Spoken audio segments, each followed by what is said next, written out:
इनको समय महफूज करें हो और ये जो है अपनी बात शुरू करें।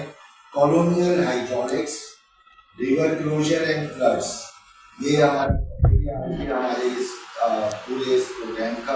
उसके बाद जो उसके सब हेडिंग्स हैं, research interest, river ecology and basin restoration, climate adaptation and energy transition, identity politics.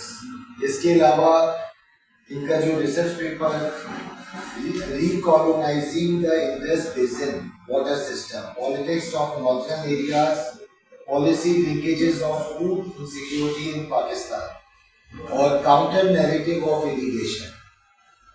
इसका हमारा काम ही ये जो काउंटर नैरेटिव है उसको सामने लेके आना, उसके ऊपर बात करना। Counter narrative of irrigation management, the case of floods in Pakistan and article in newspaper. तो रानी साहब बिल्कुल मैं टाइम दूंगा, प्लीज आप जो है ये शुरू करें। और ये भी मैं बताता चलूं कि सैटरडे का में इंतजार हम कर नहीं सकते, इसी के अंदर जो है हमें मामला करना है। Please sir. जी बहुत शुक्रिया। सही, मैं बहुत मुख्तसर टाइम में बोलूँगा और आप दोस्तों से ज़्यादा सुनना चाहूँगा। मैं अपनी बात एक स्टेटमेंट से शुरू करना चाहता हूँ और वो ये है कि हमारा ज़्यादा जोर जो है ना वो वाटर के ऊपर है। मैं समझता हूँ जो बड़ा इशू है वो ड्रेनेज का है। एक्चुअली जो वाटर का इशू है उसको ड्रेनेज के बगैर हम देख नहीं सकते। और जब मैं ड्रेनेज की बात करता हूँ तो उसका एक मतलब जो है वो ये भी है कि आपकी ज्योग्राफी कैसी, क्योंकि जो भी वाटर सिस्टम है चाहे उनका फ्लो है, हाइड्रोलॉजी है, उनके यूजेज हैं, अपस्ट्रीम डाउनस्ट्रीम, ये एक तरीके से ज्योग्राफी से मिलते हैं। तो थोड़ा सा पीछे चले जाते हैं, पीछे इस तरह से चले जाते हैं कि आज हमें लगता है कि जो सूरत हाल है वो हमेशा एक तरह से ऐसी थी। लेकिन मैं मिसाल देना चाहूँगा कि जब अंग्रेज यहाँ पे नहीं आए थे तो यहाँ पे क्या था। 1850 से पहले इस खित्ते में, जिसको हम वादी सिंध कहते हैं, या पानी के हवाले से क्या सिस्टम्स थे। अगर हम उसको देखते हैं तो मेरे ध्यान में दो तीन तस्वीरें बनती हैं। पहली तस्वीर ये बनती है कि जो फ्लड प्लेन है, और जब मैं फ्लड प्लेन कहता हूँ तो इसमें तीन बड़े रीजन हैं इंडस के। एक आपको सेंट्रल नॉर्थ पंजाब मिलता है, एक आपको मिडिल इंडस रीजन मिलता है जिसको आजकल साउथ पंजाब कहते हैं, हम सराइकी वसेट कहते हैं, और तीसरा जो है वो आपको सिंध मिलता है जिसके अंदर डिस्टिंक्ट डेल्टा भी है। तो ये जो इंडस प्लेन है इंक्लूडिंग डेल्टा, अगर हम इसको देखें कि अंग्रेजों के आने से पहले यहाँ पे जो सबसे अपर इंडस रीजन है वहाँ पे बहुत मिनिमम इरिगेशन है। मिनिमम इरिगेशन मैं इसलिए कह रहा हूँ कि अगर आप फैसलाबाद देख लें, गुजरावाला देख लें, गुजरात किसी हद तक देख लें, ये सारे जो रीजन जिनको आजकल जीटी रोड भी कहते हैं हम, या जिसको आप नॉर्थ सेंट्रल पंजाब कहते हैं, यहाँ पे बहुत मिनिमम दरियाओं के साथ थोड़ी बहुत इरिगेशन होती थी। जब मैं इरिगेशन कह रहा हूँ तो उसका मतलब ये है कि जो वो सैलाबी नहरें जो होती थी, जिनको इनंडेशन कहा जाता था, वो बहुत ही कम होती थी। अब उसकी रीजन फिर ड्रेनेज के अंदर है, उसकी रीजन ज्योग्राफी के अंदर है। वो ये है कि वहाँ पे अगर आप दरिया देखें तो क्योंकि 5 दरिया मोस्टली वहाँ से निकलते हैं, आते हैं, तो वहाँ पे दरिया और जो फ्लड प्लेन्स हैं जिनको पंजाब के अंदर बाढ़ कहा जाता है रिवायती तौर पे, उनके दरमियान जो ऊंचाई है वो बहुत ज्यादा है। यानी कम से कम 50 से 70 फीट की जो है ना वो नीचे दरिया बहते थे, इसलिए बाढ़ को अपलैंड भी कहा जाता है। तो टेक्निकली पॉसिबल नहीं था कि आप वहाँ पे इतने नीचे जो दरिया बह रहा है उसके आगे जो है ना आप उसकी नहर अपलैंड की तरफ ले जाएं। It was against the principle of gravity, क्योंकि पानी का बहाव है वो नीचे की तरफ जाना है, उसने खास फोर्स बनानी है।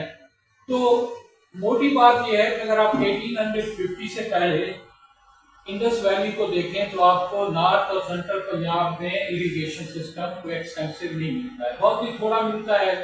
ज्यादातर वहाँ पे पेस्टोरल सोसाइटी थी, लाइफ स्टाइल था, लोग एक जगह से दूसरी जगह चले जाते थे। तो आज ये जो आप हम जाते हैं जीटी रोड, पंजाब, फैसलाबाद, लाहौर, तो ये जो लश ग्रीन फील्ड है, ये नया लैंडस्केप है। ये कोई मतलब है कि 150 साल पहले ये लैंडस्केप वहाँ नजर नहीं आता था। शराब्स थी और बार थी और पेस्टोरल कम्युनिटीज थी। इरिगेशन जो है वो शुरू होती थी आपके साउथ पंजाब जिसको कहते हैं या सराइकी रीजन कहते हैं।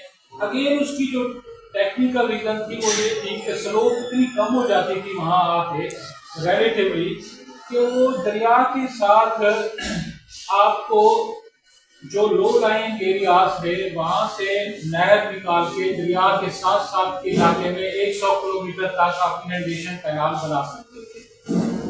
तो इसलिए अगर आप देखें तो 2-2, 250 किलोमीटर की कैनाल आपको मुजफ्फरगढ़ में मिलेंगी, अंग्रेजों से पहले भावलपुर में सतलुज के साथ मिलेंगी, मुल्तान में मिलेंगी, और ये एक्सटेंसिव नेटवर्क था। सिंध में आके ये और एक्सटेंसिव हो जाता है, इसलिए कि सिंध में ग्रेजुअली आपकी जो वो ग्रेडियंट है वो कम होता जाता था और जो पानी की जो मैनिपुलेशन है, डाइवर्जन है, वो आसान होती जाती थी। सिंध में दूसरा फिनोमेना ये भी था जो कि ऊपर कम होता था और सिंध में बढ़ता जाता था, वो था पांडिंग का फिनोमेना, लेक्स बनाने। इसलिए आप देखें पाकिस्तान की अक्सर बड़ी लेक्स जो है वो सिंध में है और उसकी वजह वही ड्रेनेज है कि आपको बच्चा लेक एक बहुत बड़ी लेक मिलती है, केजर लेक मिलती है। तो मैंने जो पहला स्टेटमेंट दिया था ना कि अगर हमने पानी के इश्यू को समझना है और फ्लड को समझना है तो पहले हमें ड्रेनेज को समझना होगा कि नेचुरल ड्रेनेज क्या है। अब उस नेचुरल ड्रेनेज को आके जिसको मैं कलोनियल हाइड्रोलिक्स कह रहा हूँ कि वो जो नेचुरल ड्रेनेज थी, मैं डिटेल में नहीं जाना चाहता वरना ये इनंडेशन कैनाल सिस्टम की बहुत डिटेल है। आपकी जो आमतौर पे हम ये समझते हैं कि जब मुगलों की हुकूमत खत्म हुई तो कुछ लोग ये समझते हैं उसके बाद अंग्रेज आ गए थे। ऐसी बात जो है ना, ये बात ये सिंध के मामले में नहीं थी। मुगलों की हुकूमत जब खत्म हुई तो वादी सिंध में रीजनल स्टेट्स की इमरजेंसी और वो 100 साल का एक अरसा था जिसमें रीजनल स्टेट्स, कलोड़ा स्टेट थी, भावलपुर स्टेट थी, मुल्तान स्टेट थी, कलात स्टेट थी, उसके बाद यहाँ पे कानपुर स्टेट थी। तो इन स्टेट्स ने एक extensive irrigation inundation canal system बनाया था। इसका ये जो मैं इनंडेशन कैनाल और प्री कलोनियल इरिगेशन सिस्टम की बात कर रहा हूँ, इसका पॉलिटिकल सिस्टम्स के साथ ताल्लुक था क्योंकि ये जो नई रीजनल स्टेट्स थी इनको रेवेन्यू मैक्सिमाइज करना था, अपनी फौजें रखनी थी, रेवेन्यू बनाना था और फिर ज्यादा तो उसके लिए कम्युनिटी की मोबिलाइजेशन की ये पूरा सिस्टम था। अगर उसको मैं डिटेल में जाऊं तो ये अब भावलपुर एक बहुत ही अजीब सा केस है, उसका बड़ा हिस्सा डेजर्ट है, लेकिन अगर आप देखें तो कभी वहाँ रीजनल स्टेट नहीं रही। So it was purely the construction of extensive canal system जिसकी वजह से भावलपुर स्टेट बनी और 1958 तक रही। उसकी वजह यह है कि भावलपुर को 3 दरिया जो है उनका फ्रंट लगता है, चनाब का, सतलुज का और इंडस का। तो वहाँ के जो रीजनल रूलर्स थे स्टेट के, उन्होंने वहाँ से हर तरफ से नहरें निकाली लो लाइंग एरिया से और उससे उनका जो एग्रीकल्चर प्रोडक्शन है वो बड़ी, उससे स्टेट मेकिंग पॉसिबल। तो इसकी डिटेल्स में जाए बगैर मैं दोबारा आता हूँ कि जो इरिगेशन या वाटर का इशू है, जो ड्रेनेज का इशू है, तो प्री कलोनियल पीरियड में जो ड्रेनेज थी वो फेवरेबल थी जितना नीचे आते जाते और जितना ऊपर चले जाते थे आपकी जो है इरिगेशन के लिए फेवरेबल नहीं थी आपकी नेचर।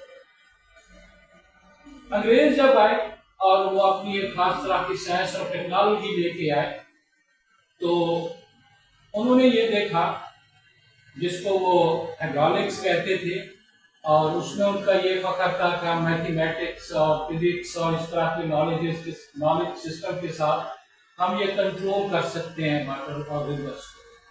और उन्होंने जो पहले जो इंट्रोड्यूस कराया वो गैराजेस की टेक्नोलॉजी इंट्रोड्यूस कराया। गैराजेस का एक दूसरा नाम हेडवर्क्स भी है। हेडवर्क्स उसको इसलिए कहते हैं कि वो जो उनका फंक्शन है वो ये है कि दरिया के आगे बिल्कुल आप एक गेट लगा दें, पानी की सतह ऊंची करें और इतनी ऊंची करें कि वो फिर साथ के लेफ्ट और राइट को पानी की लहरें जो है ना निकाली जा सके। तो बैराजेस की टेक्नोलॉजी ने first time it made possible कि जो सेंट्रल और नॉर्थ पंजाब के जो इलाके हैं वो उनको इरिगेट किया जा सके। इससे पहले इस तरह की जो टेक्नोलॉजी थी वो पॉसिबल नहीं थी और नेचुरल ड्रेनेज में वो वैसे ही पॉसिबल नहीं था।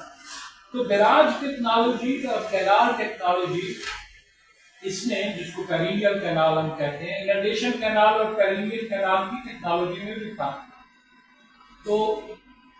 तो बैराज ने बेसिकली अपलैंड्स को जो 50 से 70 फीट अपलैंड्स थी सेंट्रल और नॉर्थ पंजाब की, उनकी इरिगेशन और वो भी पेरिनियल इरिगेशन पॉसिबल बनाई। तो एक अंदाजे के मुताबिक जब ब्रिटिश ने 1850 में पंजाब का कंट्रोल लिया तो 30 लाख के करीब वहां पे बुनियादी तौर पे इरिगेटेड कमांड एरिया था और वो भी ज्यादातर आपको मुल्तान और उसके नीचे के इलाकों में मिलता था, ऊपर कम था। लेकिन 1885 से लेके 1930-35 तक 1,40,00,000 एकड़ रकबा जो है वो कमांड एरिया बन गया। तो 30 लाख से 1,40,00,000 एकड़ रकबा कमांड एरिया बनाने का मतलब ये है कि आपने अपस्ट्रीम में मैसिव वाटर विथड्रॉल किए, बैराजेस बनाए। इसलिए चनाब, झेलम, रावी ये सारे वो दरिया हैं जहाँ सबसे पहले जो है वो बैराजेस बनाए गए।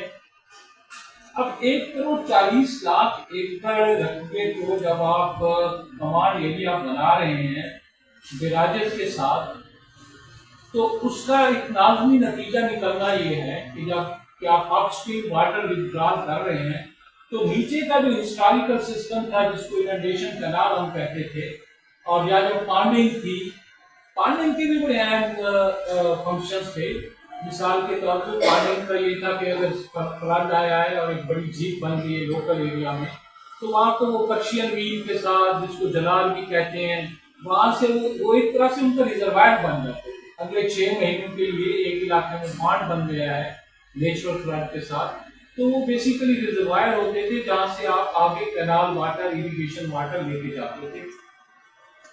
तो उसका नतीजा ये निकला कि जब आपने 1,40,00,000 एकड़ अराजी पंजाब के अंडर इरिगेशन लाई, तो नीचे के जो इनंडेशन कैनाल सिस्टम था जो कि फ्लड के ऊपर बेस करता था, वो एक हिसाब से कंप्लीटली फेल होना शुरू हो गया ऐसा। क्योंकि ये भी इंक्रीमेंटल था कि जितना ऊपर से आप वाटर विथड्रॉल कर रहे हैं, कैनाल एरिया बढ़ा रहे हैं, तो नीचे का जो फ्लड बेस्ड इरिगेशन सिस्टम है वो फेल होता जा रहा था। तो दूसरे लफ्जों में आप ये कह सकते हैं कि जो मॉडर्न कम्युनिकल हाइड्रोलिक्स थी उसने बेनिफिट्स की रीडिस्ट्रीब्यूशन कर, यानी नेचुरल वे से ड्रेनेज बेस्ड जो डिस्ट्रीब्यूशन ऑफ बेनिफिट्स थे जो साउथ को फायदा देते थे वो नॉर्थ की तरफ चले गए। ये बेसिकली उस कम्युनिकल हाइड्रोलिक्स या रिवर इंजीनियरिंग का एक बहुत बड़ा पॉलिटिकल इम्पैक्ट था जो कि पहली दफा हुआ हिस्ट्री में, जो इससे पहले नहीं था, कि आपने पूरे रिवर सिस्टम की जो बेनिफिट्स हैं, वाटर सिस्टम के जो बेनिफिट्स हैं, उनकी रीडिस्ट्रीब्यूशन कर दी। और उसका जो पहले उसमें जो साउथ के जो एरिया थे, अब जब मैं साउथ कह रहा हूँ तब मैं मिडिल इंडस वैली को इंक्लूड करके नीचे डेल्टा तक का इलाका शामिल कर रहा हूँ। तो साउथ जिसका बेनिफिशियरी था वो सबसे बड़ा इफेक्टिव बन गया, और नॉर्थ जो कि उसका कोई बेनिफिशियरी नहीं था वो सबसे बड़ा जो है ना वो बेनिफिशियरी बन गया। तो ये एक बहुत बड़ी तब्दीली आई जिसकी बेसिस के ऊपर आपका जो है वो आगे जो पूरी वाटर पॉलिटिकल इकोनॉमी है वो रीबिल्ड हुई। अब इसका साफ है ये जो कॉलोनियल हाइड्रोलिक्स है, मैं डिटेल्स में नहीं जाता कि जब ये इतनी बड़ी एक्सपेंशन पंजाब में हुई तो बहावलपुर स्टेट की तरफ से एहतजाज शुरू हुआ, सिंध की तरफ से एहतजाज शुरू हुआ कि हमारे सिस्टम तो खत्म होते जा रहे हैं, वो तो फ्लड बेस्ड थे। अब आप जब इतनी ज्यादा पानी जो है ऊपर डाइवर्ट कर लेते हैं तो हमारे फ्लड बेस कैनाल जो चलती नहीं है, तो फिर ब्रिटिश कॉलोनियल स्टेट को वाटर डिस्प्यूट के अंदर एंगेज होना पड़ा, जो कि आप सब जानते हैं कि बुनियादी तौर पे इरिगेशन कमीशन बनाए गए ब्रिटिश कॉलोनियल गवर्नमेंट के अंदर, एडमिनिस्ट्रेशन के अंदर। सिंध के केस को बॉम्बे ने प्लीड करना शुरू किया, पंजाब ने एक एग्रेसिव पॉस्चरिंग अडॉप्ट कर ली। तो आपका जो प्रोविंशियलिज्म है और वाटर है, उसके भी नए कनेक्शन जुड़ना शुरू हुए, यानी कि उसने पूरी की पूरी आपकी जो स्टेट्स हैं वो भी चेंज किए, पॉस्चरिंग भी चेंज की, पर्सपेक्टिव भी चेंज किए, और अल्टीमेटली ये देखा गया कि अब हमें सिंध को भी उस कॉलोनियल हाइड्रोलिक्स के अंदर इनकॉर्पोरेट करना है और भावलपुर को भी इनकॉर्पोरेट। तो ये दो बड़े एरियाज थे जो कि उस सिस्टम से अफेक्ट हो रहे। 1930 तक, मतलब आपका 1920 तक भावलपुर और इंडस के सिंध के अंदर तो कोई बिराजेस नहीं। पहला बिराज तो सक्कर बना, 1880 में शुरू होता है प्रोसेस, मतलब कम्युनल हाइड्रोलिक्स का, बिराजेस का, पेरिनियल कैनाल का। तो दरमियान में 30-40 साल का प्रोसेस है। तो जब ये डिस्प्यूट बढ़ गए और ये मटेरियल रीडिस्ट्रीब्यूशन ऑफ बेनिफिट्स है ये हुई, इसके हवाले से कॉन्फ्लिक्ट से वाजे हुए, तो कम्युनल एडमिनिस्ट्रेशन ने ये समझा कि अब हमें ये टाइम है कि हम सिंध को भी उस कम्युनल हाइड्रोलिक्स के अंदर इनकॉर्पोरेट कर दें, जिसका दूसरा मतलब ये है कि सिंध में भी बिराजेस बना। तो वहाँ पे जो रिवर्स की नेचुरल ड्रेनेज है, नेचुरल फ्लो है, जो कि एक लंबे अरसे से चल रहा है, उसको भी उस हाइड्रोलिक कंट्रोल की लॉजिक में ले आए, जो कि हमने पंजाब में होगा। इस तरह से भावलपुर में उन्होंने 1920 में ये सतलुज वैली प्रोजेक्ट शुरू किया, जो कि बुनियादी तौर पे जिसका मकसद ये था कि सतलुज के पानी को आप पंजाब और भावलपुर के लिए इस्तेमाल करें, और उसके लिए 4 बिराजेस जो है वो उन्होंने 1920 में प्रपोज किए, जिसमें आपका मतलब फिरोजपुर जो पाकिस्तान की सरहद के साथ है, वहाँ का जो मुतनाज़ा जो पार्टीशन के टाइम पे बिराज बना, जिसपे पाकिस्तान इंडिया का झगड़ा चलता रहा, वो बिराज था। फिर उसके नीचे आपका सुलेमान की बिराज था, फिर उसके नीचे इस्लाम बिराज था, सबसे नीचे पानीगंज बिराज, जिसका जिक्र अभी आप अखबार में सुनते रहे होंगे। वहाँ बहुत बड़ी फ्लडिंग सिचुएशन थी। तो सतलुज वैली प्रोजेक्ट के तहत 4 बिराजेस इंट्रोड्यूस हुए। सिंध में 60 बिराज इंट्रोड्यूस हुआ। तो कॉलोनियल हाइड्रोलिक्स जिसकी बेसिस ये थी कि रिवर्स को एक कम मशीन के तौर पे डील करें, तो उसके नट्स एंड बोल्ट्स होते हैं, उसको कंट्रोल करना है, और उस कंट्रोल के जरिए उसकी जो भी मेजरेबल बेनिफिट्स हैं वो हम एक पूरे सिस्टम को बना के वो हम उसको डिस्ट्रीब्यूट करेंगे। तो ये इलाके भी फिर उसके अंदर इनकॉर्पोरेट हो। तो इसका मतलब ये हुआ कि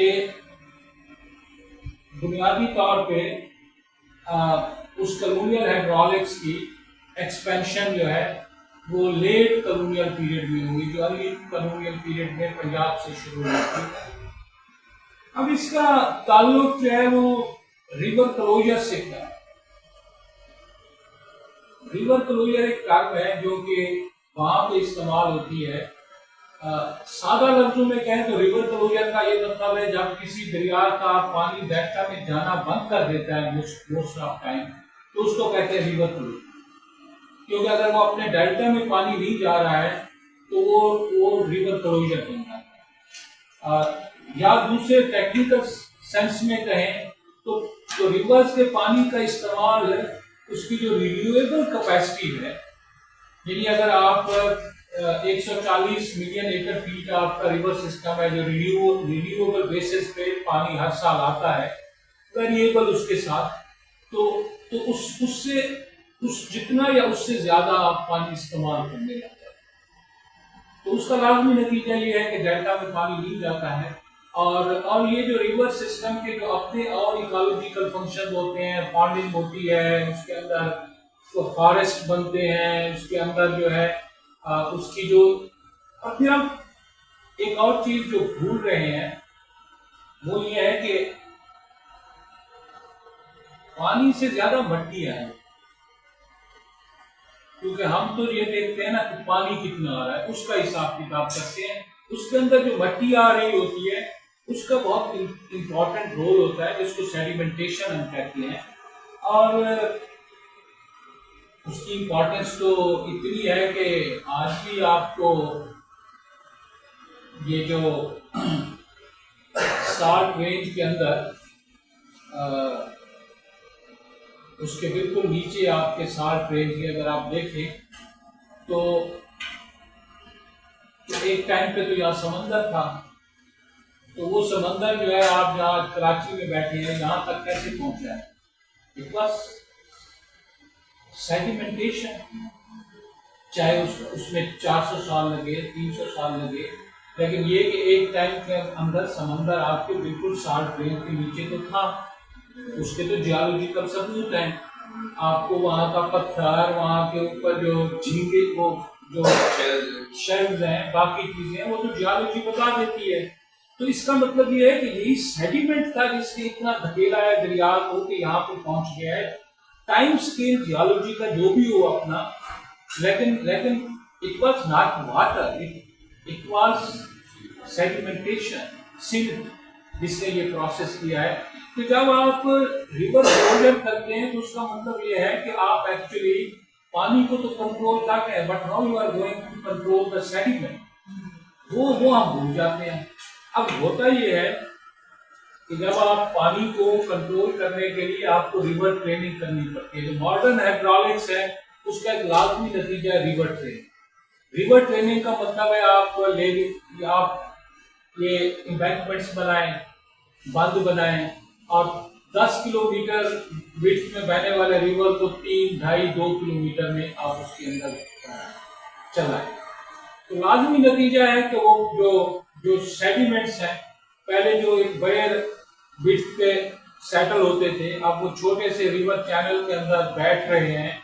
और खास तौर पे जब वो बिराज के अंदर जाते हैं तो उसके बिराज में उसकी ऑब्स्ट्रक्शन आती है, तो वो और ज्यादा बिराज के अपस्ट्रीम में कमोलेट होते हैं। इसलिए अगर आप जाएं और किसी बिराज एरिया में खड़े होकर देखें, किसी भी बिराज एरिया में, आपको उसके अपस्ट्रीम एक बड़ा आईलैंड नजर आएगा हमेशा। जिनाब बिराज चले जाएं, आप पैनत बिराज चले जाएं, आप नौसा बिराज चले जाएं।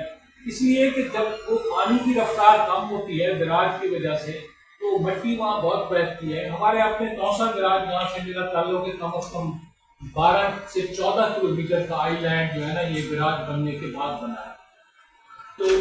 तो सेडिमेंट्स की बात हो रही थी कि हम जब रिवर ट्रेनिंग करते हैं, उसके चैनल को छोटा करते हैं, तो उसका मतलब ये है कि उसका बेड जो है वो राइज होता जाता है। जब वो बेड राइज होता जाता है तो फिर आपका फ्लडिंग प्रॉब्लम शुरू होता है। देखें, जो प्री कॉलोनियल सिस्टम था उसमें फ्लड्स दे वर ब्लेसिंग।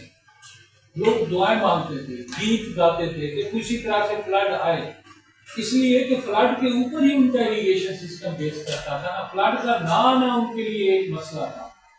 अब आप हमारी कॉलोनियल हाइड्रोलिक्स चाहती है कि एक खास तरह से स्मॉल और मीडियम फ्लड तो आते रहे, बड़े फ्लड ना।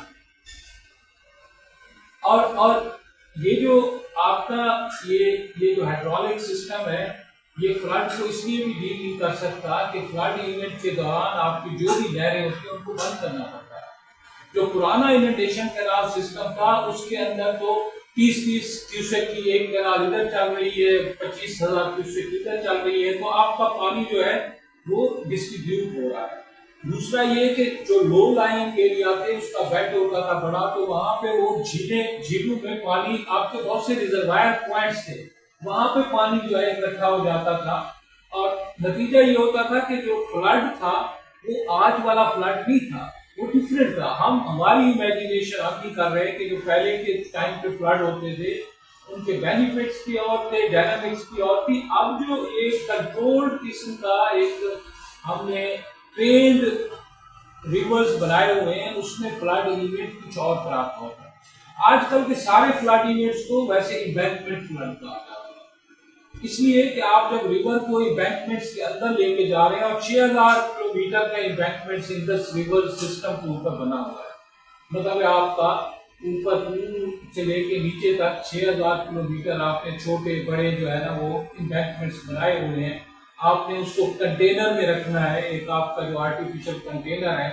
तो नतीजा उसका ये है कि जब भी टूटता है तो पीछे पानी की एक बहुत बड़ी झील होती है और सेकंड में टूटता है और फिर आपके आगे आबादी को पता ही नहीं होता है। तो पहले जो फ्लड आते थे उसकी स्लो जेंटल सर्ज होती थी, ऐसा ऐसा आते थे, लोगों को उसके पैटर्न्स का पता होता था। अब मैं 2010 के फ्लड की बात करूं, तौसा बैराज जो है वो टूटा तो सेकंड्स के अंदर लाखों क्यूसेक पानी पीछे जमा हुआ था। उसने ऐसे गश किया कि आगे की आबादी को पता ही नहीं चला, ऐसे मतलब आधे घंटे में पानी कहाँ का कहाँ पहुंच गया। तो इसको इम्बैंकमेंट फ्लड कहते हैं। ये वो फ्लड नहीं है, ये इम्बैंकमेंट फ्लड है, they are very very destructive. इसलिए अगर आप देखें तो पाकिस्तान के अंदर उनकी इंटेंसिटी बढ़ती जा रही है, क्योंकि जब आपका इंफ्रास्ट्रक्चर जो है, आपका रिवर के बेड चैनल ऊपर होते जा रहे हैं, आपके बैराजेस 40-50 साल के बाद डेकेडेंट हो गए हैं, एज्ड हो गए हैं, स्ट्रक्चर उनके वो नहीं रहे, जी जी, और सिल्टिंग है और आपके इम्बैंकमेंट्स कमजोर होते जा रहे हैं। वर्ल्ड बैंक की एक स्टडी है वाटर इकोनॉमी रनिंग ड्राई, तो मैं फॉन्ट तो नहीं हूँ वर्ल्ड बैंक का, लेकिन उनके जो स्टैटिस्टिक्स होती हैं somehow they can give us idea। तो वो कहते हैं कि पाकिस्तान का जो टोटल वाटर इंफ्रास्ट्रक्चर है वो 60 से 70 billion dollar US billion dollar उसकी वैल्यू बनती है एसेट्स में। और ये जब मैं वाटर इंफ्रास्ट्रक्चर की बात कर रहा हूँ तो उसमें barrages, dams, canals, drains, distribution system, water courses, ये सारे शामिल हैं। 60 से 70 US बिलियन डॉलर ये आपका जो है ये टोटल एसेट्स की वैल्यू है, जो कि हम जिसको वाटर इंफ्रास्ट्रक्चर कहते हैं। तो उनका ये ख्याल है कि अगर ये जो पाकिस्तान का वाटर इंफ्रास्ट्रक्चर आप जिस स्टेज के ऊपर है, अगर इसकी हमने एनुअल मेंटेनेंस और रिप्लेसमेंट कॉस्ट को कैलकुलेट करें तो ये 2.5 अरब US डॉलर हमें सालाना मिलेगा। यहाँ तो हम 1 अरब डॉलर के लिए जो है ना IMF के आगे जो है ना झुके हुए हैं। मुझे ये बताएं, ये सफेद हाथी 60 से 70 अरब US डॉलर का जो हमने ओवर द लास्ट 150 इयर्स बना दिया है, तो ये कहाँ पे आप इसकी मेंटेनेंस और रिप्लेसमेंट करेंगे। इसलिए आपको जो भी फ्लड डिजास्टर हो रहे हैं वो इंजीनियरिंग फेलियर, इसको मैं इंजीनियरिंग फेलियर कहता हूँ। आप देखें, आपके 2010 में आपको गुज्जू बैराज तोड़ना पड़ा था, टूटा था या तोड़ना पड़ा था, जो भी है, ये फेल्योर थी, इंजीनियरिंग फेल्योर थी ना। आपने चाहे खुद तोड़ा, इसका मतलब आपका पानी नहीं जा सकता था, खुद टूट गया तब भी ये इंजीनियरिंग फेल्योर थी। 2010 में तौसा बैराज टूटा, पूरा मुजफ्फरगढ़ जो है वो उसके अंदर डूब गया। 6 अरब डॉलर का तो उन्होंने नुकसान सिर्फ जो है ना तौसा बैराज टूटने का लगाया था, फिर उसमें पार्को भी थी, आपकी एयर रिफाइनरीज भी थी, आपका तो बुनियादी तौर पे ये आपका जो डेकेडेंट वाटर इंफ्रास्ट्रक्चर है, जिसकी अब हमारे पास कैपेसिटी नहीं है रिप्लेसमेंट और मेंटेनेंस करने की, तो नतीजतन ये है कि उसकी फेल्योर के चांसेस बढ़ते जा रहे हैं और हर फ्लड इवेंट के ऊपर आपको लगता है ये दोबारा फेल हो रहे हैं। अभी आप अगर रीसेंट फ्लड को देखें तो ये जो रीसेंट फ्लड्स थे, इसके अंदर क्या हुआ है, इसके अंदर जो फ्लड 4 से 5 दिन में एक इलाके से गुजर जाता है वो 25 दिन खड़ा। ये कोई ऐसी बात तो नहीं है जो कि ये तो सारा मतलब पब्लिक मीडिया में आ रहा था। 25 दिन क्यों खड़ा था? इसलिए खड़ा रहा, जिस चीज को कोई नहीं इस चीज को देख रहा, मेरा ये ख्याल है कि वो इसलिए खड़ा रहा कि उस बैराज की पिछले 4 से 5 साल में, जिसको पंजनद बैराज कहते हैं, जिसके ऊपर ये सारा पानी 20 से 25 दिन खड़ा रहा, उसकी रीमॉडलिंग की गई। उसकी रीमॉडलिंग एशियन डेवलपमेंट बैंक ने की, $100 बिलियन के लोन के साथ की थी। और उस रीमॉडलिंग का फोकस ये था कि ये जो बैराज है इसको खतरा हो सकता है, इसकी स्ट्रक्चरल स्टेबिलिटी बढ़ाएं। लेकिन वो स्ट्रक्चरल स्टेबिलिटी के लिए जो मेजर्स लिए गए, मैं उसकी डिटेल में नहीं जाता, लेकिन वो मेजर्स ऐसे थे जो कि फ्लड के लिए बैरियर बनते। तो उन्होंने अज्यूम ये किया कि हम 8.5 लाख क्यूसेक इससे निकालेंगे। तो मार्च के अंदर इस बैराज की रीमॉडलिंग कंप्लीट हुई और अगस्त के अंदर ये आपका फ्लड इवेंट है। और आप वही तो वजह है कि 25 दिन 20 दिन पानी जो है वहां से निकल ही नहीं रहा था। और उसकी वजह मेरा तो यही ख्याल है कि वो आपका वो इंजीनियरिंग स्ट्रक्चर हैं जो रीमॉडल किए गए थे विद द पर्पस कि उसकी स्ट्रक्चरल स्टेबिलिटी हो, लेकिन वो structural stability turn into a kind of a flood bank. और वो ऐसा बैरियर बना कि वो, और ये जो होता है ना, पानी जब लाखों क्यूसेक के अंदर जा रहा होता है तो इसके फ्लो का ये होता है कि अगर ये आगे वाला पानी पीछे वाले पानी को खींचेगा नहीं तो उसका फ्लो जो है ना वो कम हो जाता है। दूसरे लफ्जों में ये जो पानी जा रहा होता है, जो आगे का पानी होता है वो पीछे वाले को मतलब पुल कर रहा है। ये आपकी ये जो हाइड्रोलॉजी है वो इसका प्रिंसिपल है। जब ये बड़े पानी के फ्लो चल रहे होते हैं तो वो जो बैराज है उसने वो जो पुल करने वाला फंक्शन है, मेरा ये ख्याल है कि उसको जो है वो डिस्टर्ब किया। नतीजा ये हुआ कि उसका फ्लो पैटर्न, इसलिए ये जो फ्लड था ये इसको बहुत सारे लोग कह रहे हैं it was a super slow flood. Super slow 4 दिन 5 दिन 20-25 दिन तो मतलब ये है कि कुछ तो गड़बड़ है, जिसको देखना चाहिए, जिसको कोई देखना नहीं चाह रहा है। तो चले इससे हट भी की जाए। इसी तरह का एक इवेंट आपको नौसा विराट में नजर आता है। 2010 में हम उसमें इन्वॉल्व थे। वर्ल्ड बैंक ने उसकी रीमॉडलिंग की 2006 से शुरू हुई। जून 2010 में वो रीमॉडलिंग कंप्लीट हुई और वहाँ के जो फिशर folk थे, जो आम के लोग थे, जो दरियाओं के किनारे, वो कह रहे थे कि जो आप डाउन स्ट्रीम में जो स्ट्रक्चर्स बना रहे हैं रीमॉडलिंग के लिए, जो स्ट्रेंथ स्टेबलाइज करने के लिए बैराज को, ये बैरियर बनेंगे और ये फ्लड इवेंट के लिए बहुत गड़बड़ करेंगे। ये हाई फ्लड लेवल मतलब ये हो जाएगा। और नतीजा ये हुआ कि 2010 में जून में रीमॉडलिंग मुकम्मल हुई वर्ल्ड बैंक की और अगस्त में वो बैराज टूटा हुआ था। फिर क्योंकि आपका इन्वेस्टमेंट टूटना भी it is a failure of barrage, क्योंकि आपने लाखों क्यूसेक एक तरफ इकट्ठा किया हुआ है, तो आपका इन्वेस्टमेंट टूटता है तो सारा पानी तो उस तरफ चला गया, उसको तो जाना चैनल में थे। So it is a critical failure. तो वो फेल हुआ, ना किसी ने उनसे पूछा वर्ल्ड बैंक से, अभी ना कोई एडीबी से पूछ रहा है कि भाई आप 8.5 लाख क्यूसेक पानी की बात कर रहे थे, इससे गुजरेगा तो ये 20 दिन तक ये जो 6,50,000 क्यूसेक था ये भी नहीं गुजर रहा था। तो इसकी क्या वजह है? और उसके ऊपर लोग ऊपर से हैं। तो ये बेसिकली ये सारी हाइड्रोलिक्स यानी दूसरे लफ्जों में जो हमने पानी को कंट्रोल करने की मशीन बनाई हुई है, ये उस मशीन की फेलियर है। तो उसी को देखते हुए अगर हम बुनियादी तौर पे देखें तो मैं बस इसको कंक्लूड करना चाहूँगा कि जो 4-5 पॉइंट मैंने कहे हैं मैं दोबारा रीएम्फसाइज कर देता हूँ। एक ये कि हिस्टोरिकली अगर हम देखें तो जो नॉर्थ था, अपलैंड्स थी, वो नेचुरल फ्लड बेस्ड सिस्टम के बेनिफिशियरी नहीं थे। कम्युनल हाइड्रोलिक्स ने रीडिस्ट्रीब्यूशन ऑफ बेनिफिट्स की, पंजाब को एक बड़ा बेनिफिशियरी बनाया, बड़ा स्टेक होल्डर बनाया।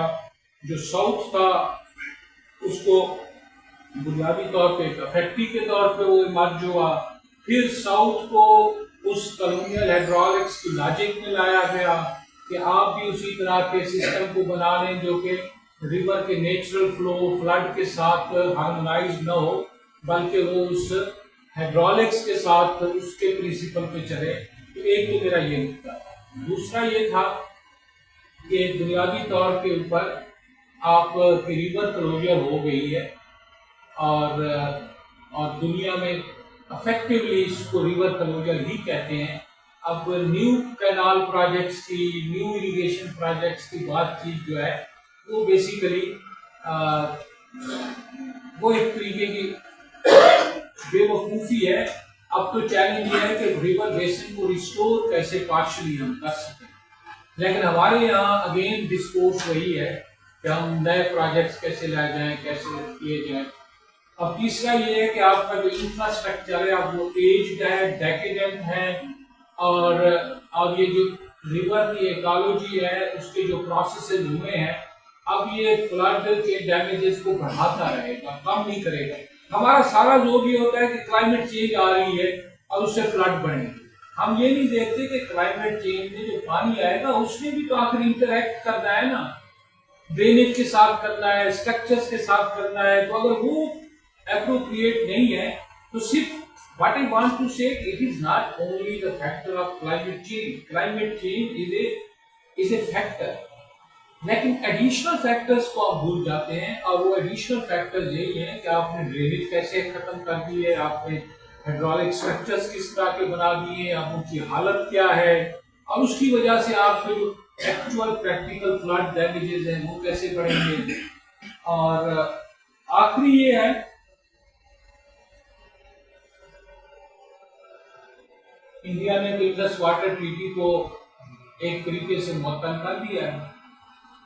तो दिलचस्प बात है वैसे, अगर इंडस वाटर ट्रीटी की तारीख में आप जाएं तो उसका जो वर्ल्ड बैंक का प्रेसिडेंट था उस वक्त, उसने ये कहा था कि हमें ये जो डिस्प्यूट है इंडिया और पाकिस्तान का, इसको इमोशंस के साथ नहीं डील करना है, हमें मैथमेटिक्स के साथ डील करना है, मतलब जो इंजीनियरिंग मैथमेटिक्स होती है। और वो अजीब सी बात है, वो मैथमेटिक्स डिवीजन ऑफ रिवर में नजर आए जो दुनिया में कहीं नहीं है कि आप पूरे रिवर का जो चैनल है ना वो रिवर ही डिवाइड कर लें। आप वाटर शेयरिंग करते हैं, डिवीजन नहीं करते। Water sharing is something else, division is something else. इसका नतीजा ये हुआ कि अब इंडिया के जो डैम्स हैं उनकी भी कैपेसिटी रिड्यूस हो रही है, जैसे तरबेला डैम की रिड्यूस हो रही है, सिंध तक हो जाते हैं ना। तो आपने सतलुज के ऊपर हमने इंडिया को दिया, वाकरा डैम बनाया, दूसरे बनाए, अब वो सिंध तक होते जा रहे हैं ना। पहले जो 8 लाख क्यूसेक के फ्लड को जितना वो पानी स्टोर करते थे, अब वो 5 लाख क्यूसेक कम नहीं कर सकते, तो उन्होंने अब छोड़ना है अनलेस के वो नए डैम्स में बनाए। तो आपके जितने फ्लड इवेंट्स बढ़ते जाएंगे तो इंडिया की capacity to hold the flood वो रिड्यूस होती जाएगी, क्योंकि ये परमानेंट इनकी कैपेसिटी एक जैसी नहीं रहती है। जैसे तरबेला की 40 से 45% कैपेसिटी कम हो चुकी है, इस तरह से इंडिया के डैम्स की भी कम हो चुकी है। तो अब आपके वो रिवर चैनल ही नहीं रहे। सतलुज भावलपुर से आगे आता है तो उसका रास्ता ही नहीं है। 20-20 साल बाद एक फ्लडिंग में जाता है, लेकिन जब आता है तो बिल्कुल बढ़ता जाता है। तो इसकी इकोनॉमिक्स की बात है कि 2010 का फ्लड देखें, 2022 का देखें, 2025 का देखें, मिला के एक केयरफुल एस्टिमेट दिया है कि $60 अरब आपका नुकसान हो चुका है। आपने $60 अरब का जो है ना वो एक सफेद हाथी इंफ्रास्ट्रक्चर की सूरत में भी रखा हुआ है, और वो सफेद हाथी जो है हर साल $2.5 अरब वो भी डिमांड करता है कि उसकी रिप्लेसमेंट हो। मुझे कोई इकोनॉमिस्ट लेके आए, वो मुझे इसकी इकोनॉमिक्स समझाए कि ये पूरा पाकिस्तान का जो इरिगेशन सिस्टम है, जिसके हम कहते हैं एशिया का अजीम तरीन इरिगेशन सिस्टम, ये इरिगेशन सिस्टम जो है ये इसकी इकोनॉमिक्स क्या अब बनी है। मैं ये नहीं कहता कि 100 साल पहले क्या थी, क्योंकि ये ओवर द टाइम इसकी इकोनॉमिक्स चेंज होती रहती है। तो यहाँ पे मैं खत्म करना चाहूँगा। और जी आपने जो भी गुफ्तगू की मेरे लिए थोड़ा सा वक्त मैं शायद जाने कर रहा हूँ, लेकिन मुझे कहना कि पानी पर इर्तका के इस दफ्तर में बेशुमार मतलब आप डेढ़ का पानी या फिर उससे इन सारी चीज़ों पर अपने बहुत एक्सपर्ट्स हमारे पास हैं, वाकई कर अपने सब्जेक्ट जो है।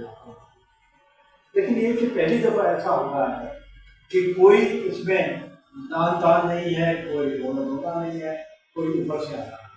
आज़ाद शुमार है साइंटिफिकली एनालिसिस के साथ आपने पूरी हिस्टोरिकली जो दरिया का रास्ता है उस और उसके साथ जो कुछ भी होता रहा या उसे जो नेचुरली करना चाहिए उसके बारे में बात की है। मैं उसके लिए ग्रेट एग्जाम्पल दूंगा आपका कि आपने इसमें बात लेकिन यही कि आपको हिस्ट्री में एक बात पहले आप शायद ज़्यादा बात होगा तो आप कर सकेंगे और हम आपको दोबारा बताएंगे, आपको जहमत देंगे या आपकी मिजाजी है या आप दोबारा आएंगे और हम आपके साथ बिल्कुल तरीके से बैठ सकेंगे। मुझे आपका ज़्यादा है कि उस तरह से इंसाफ नहीं हो सकता है बात का, तो फिर वो अपने बारे में उसकी तफसील बताएंगे। मेरा सवाल आपसे ये है कि इन दरियाओं पर से अगर बंद कर दिए जाए तो क्या मसला हल हो सकता है या ये कि IMF के ठेकेदार इनको मेंटेन करने के लिए पैसे कमाते रहेंगे और हमारे यहाँ के जो दलाल हैं वो मतलब मैं साफ साफ कह रहा हूँ जो दलाल हैं वो अपना हिस्सा वसूल करते रहेंगे या क्या इन डैम्स को खत्म होने से हमारे यहाँ के सैलाब का, पानी का, ज़राअत का और उसके साथ जुड़ी हुई मईशत का और हमारा जो डेल्टा है उन्होंने बात कर दिया है वो सारी चीज़ें ठीक हो सकेंगी या नहीं, या ये मुमकिन भी है कि डैम्स खत्म हो या मुमकिन नहीं है। देखिए डैम्स को तो खत्म करने वाली बात अब पहली दफा नहीं कर रहे, दुनिया में बात हो रही है और कहीं कहीं इसकी डीकमीशनिंग की भी तजर्बे हो रहे हैं, तो ये तो कैसे अनहोनी बात नहीं है। जहाँ तक पाकिस्तान की बात है, मुझे ये मेरी पेसिमिस्टिक एक असेसमेंट है कि पाकिस्तान की जो पॉलिटिकल स्टेट्स बन गए इरिगेशन के अराउंड और फिर वो स्टेट्स जिस तरह से प्रोविशनलाइज्ड हो गए हैं और जो पॉवर्टी ऑफ इमेजिनेशन की है हमारे अपने रिवर्स के साथ, इकोलॉजी के साथ, तो ये सारी मिल मिला के मुझे थोड़ी सी पेसिमिस्टिक वो लगती है। लेकिन अगर आप इसको अगर आप लेंगे कि ऑप्शन मौजूद है तो वो मौजूद है।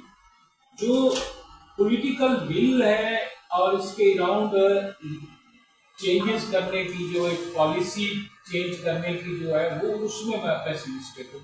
जो ऑप्शन है वो क्या है वो मैं आपको बता सकता हूँ मुख्तसर मोटा मोटा। मेरे ख्याल में एक तो ये है कि इरिगेशन एरिया को पाकिस्तान में रिड्यूस कर दिया, मैं ये नहीं कहता खत्म कर दिया, एक तो रिड्यूस किया। अभी आपका पाकिस्तान का जो इंडस बेसिन है इसके लिए आप कोई भी रिसर्च जर्नल उठा लें, वो कहते हैं कि ओवर बिल्ट बेसन। ओवर बिल्ट बेसन का मतलब यही होता है इसके ऊपर बहुत बड़ा इंफ्रास्ट्रक्चर है। जब मैं इरिगेशन रिड्यूस करने की बात करता हूँ तो मेरा मतलब है कुछ इंफ्रास्ट्रक्चर जो है उसको रिड्यूस किया जाए, ग्रेजुअली किया जाए, यकदम नहीं किया जाए। बेशुमार इंटरेस्ट लोगों के वाबस्ता हो चुके हैं, लाइवलीहुड्स हैं, बड़े बड़े स्टेक होल्डर्स हैं, इकोनॉमी है, मैं ये नहीं कह रहा फौरी किया जाए। तो एक तो ये है कि कुछ रिड्यूस किया जाए, कितना है इंक्रीमेंटल हो, और इसकी जगह जितना पानी रिड्यूस किया जाए इसकी जगह हमें थोड़ी सी पॉन्डिंग जो है रिवर्स के साथ उसको एक, क्योंकि रिवर्स की रीजनरेशन जो है वो पॉन्डिंग के ऊपर भी बहुत डिपेंड करती है, तो उसको देखना चाहिए कि हम वो क्या कर सकते हैं। जहाँ जहाँ मुमकिन है हम पेरिनियल कैनाल की टेक्नोलॉजी की बजाय फ्लड कैनाल्स जहाँ इंट्रोड्यूस करा सकते हैं वहाँ करें, जहाँ जहाँ मुमकिन है। मैं ये नहीं कह रहा सारा करें, जहाँ ये मुमकिन है, जो हसनाबाद साहब कहते हैं कि ये नीचे इकोफर जो है ना आपकी डीप, इसके अंदर बहुत वाटर स्टोर्स हैं, तो जहाँ पे आप रिवर की इकोफर से पानी लेके पाइप तरीके से लेके जा सकते हैं वो भी करें। वो टोटल सोल्यूशन नहीं है, इसलिए कि उसकी कास्ट बहुत बड़ी है। उसके लिए आपको जो वाटर एक्सट्रैक्शन करनी पड़ेगी, उसके लिए जो एनर्जी चाहिए होगी वो सब्सटेंशियल है। तो जहाँ वो मुमकिन है वो करें, और साथ साथ ये है कि जहाँ पे आपका अल्टरनेटिव वाटर सिस्टम है, जैसे आप के जो दादू के अंदर गाज नदी आती है, अब उसको और बेहतर किया जा सकता है। हमारे डेरा गाली खाम में सुलेमान रेंज से फ्लड वाटर आता है, हिस्टोरिकली हम उसको यूज करते थे।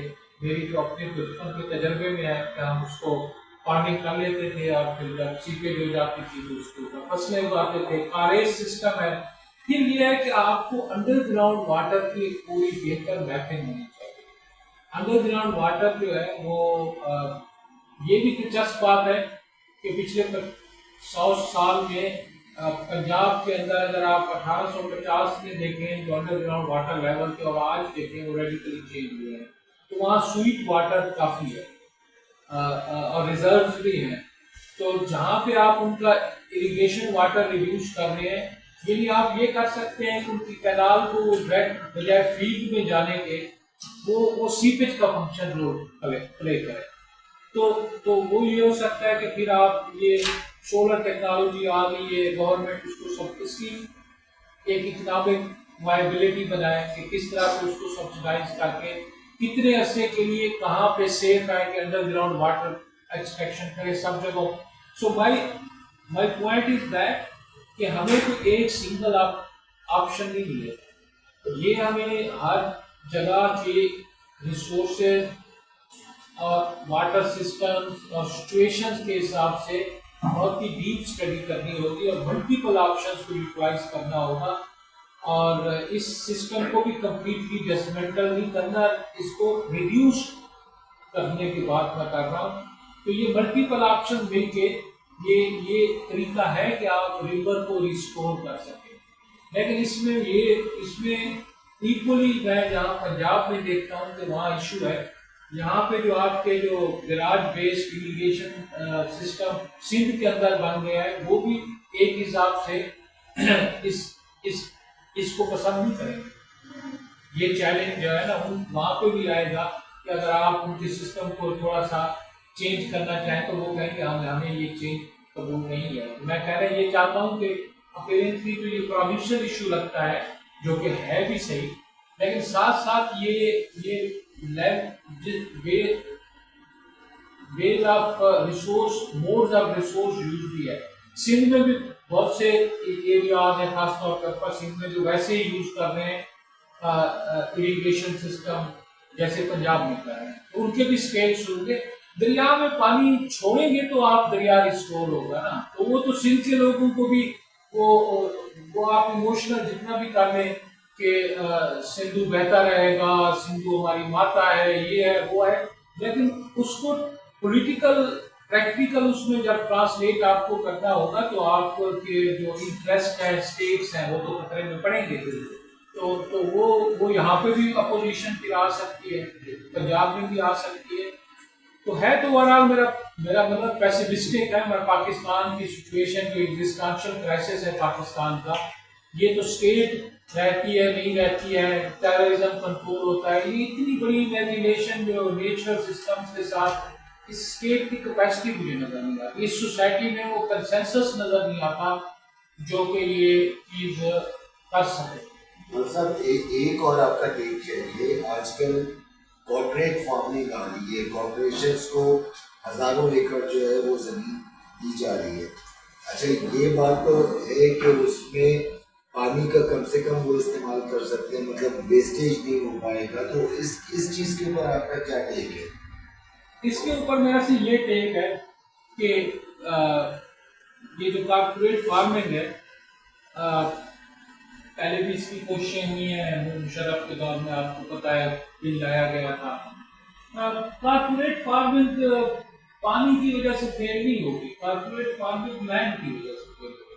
आपके पास जमीन कहाँ है जहाँ पे आप देखिए, जो भी जमीन है इतनी लो क्वालिटी जमीन है। अभी आप चौलिस्तान में कह रहे हैं, चौलिस्तान में यहाँ ये चौलिस्तान कैनाल की बात हो रही थी, ये लिहाज में वहाँ पे लेके जाना चाह रहे हैं, जो कि 1930 में सतलुज वैली प्रोजेक्ट में उन्होंने कहा था ये कल्टीवेबल ही नहीं है। तो आप नेचुरल सैल फर्टिलिटी जो है उसके बगैर कितना आर्टिफिशियली आप क्रिएट कर लेंगे, उसकी कास्ट ऑफ प्रोडक्शन कहाँ होगी। तो मैं तो ये जो कॉर्पोरेट फार्मिंग है ये समटाइम्स चीज़ें और होती हैं और बहर और होती है। एकदम कोई खतरा नहीं है, मतलब ये पॉलिटिकली इसको कर देते हैं, वरना कुछ भी नहीं होना चाह रहा। कॉर्पोरेट फार्मिंग के लिए कहाँ करेंगे आप? बलूचिस्तान में बहुत सारे कहते हैं जमीन पड़ी हुई है, वहाँ पे पानी कहाँ आएगा? अच्छा, जहाँ पे पानी है वहाँ पे जमीन नहीं है, चौलिस्तान में कहाँ जमीन? आप ऑन ग्राउंड जाके देखें तो वो तो रेत है। रेत में आप क्या कास्ट करेंगे और उसकी कॉस्ट ऑफ प्रोडक्शन, उसका प्रॉफिट। और ये भी मैं आपको बताऊं, वो जो कॉर्पोरेट फार्मिंग है, कोई कॉर्पोरेट सेक्टर उसमें इंटरेस्टेड नहीं है। ये तो जो कंपनीज हैं उनकी आर्म ट्विस्टिंग हुई है कि आप इसको लीज पे लें और ये हमें ये 50 करोड़ दे दें, ये 60 करोड़ दे दें, ये आपको 2000 एकड़ हमने आपको दे दिया। ये दे आर नॉट इंटरेस्टेड, क्योंकि सारी जो आपकी प्रोडक्टिव लैंड है वहाँ तो लोग बैठे हैं। अभी आपका 25 करोड़ का मुल्क है, तो कहाँ लैंड बची है आपको? जहाँ बची है वहाँ पानी नहीं। मुझे तो कॉर्पोरेट फार्मिंग मुशर्रफ के दौर की तरह ये भी मुझे नहीं लगता कि ये कोई प्रैक्टिकली काम है। और सब कई चीजों के ऊपर आपका वक्त और चाहिए होगा, जैसे कहीं बढ़ने का ये और ज्यादा मतलब ये तो बिल्कुल आपको जो है बिल्कुल सवाल जी सर, एक तो आपने शुरू में जो ब्रिटिश दौर का बताया कि पंजाब में उन्होंने इरिगेशन सिस्टम किया, तो उसकी खास वजह है कि पंजाब को उन्होंने प्रायोरिटी दी, उनकी कंट्रोल वहाँ पे ज़्यादा था, क्या वजह थी? से उसकी 2-3 वजूहत थी। एक तो वहाँ पे रिवर्स छोटे थे, उनको कंट्रोल करना था। इंडस को कंट्रोल करना जो है ना, उनके पास उस वक्त ये टेक्नोलॉजी नहीं थी कि इतने बड़े रिवर को कंट्रोल करें। दूसरी बात ये थी कि वहाँ पे जो जिसको वो वेस्ट लैंड कहते थे, क्योंकि आप अगर आज देखते हैं ना तो ये वही की हिस्ट्री की बात है। आज के हिसाब से आपकी सबसे बड़ा डेमोग्राफिक इंटेंसिटी जो है वो आपको जीटी रोड पे नजर आता है। लेकिन उस वक्त ये एरिया छोटे छोटे टाउन होते थे, समुद्री टाइप फैसलाबाद में या कुछ और थे। बाकी ये अंग्रेज इसको वेस्ट लैंड कहता है। तो उनका ये ख्याल था कि सारी लैंड भी अवेलेबल है, आबादी भी कम है, रिवर भी छोटे हैं।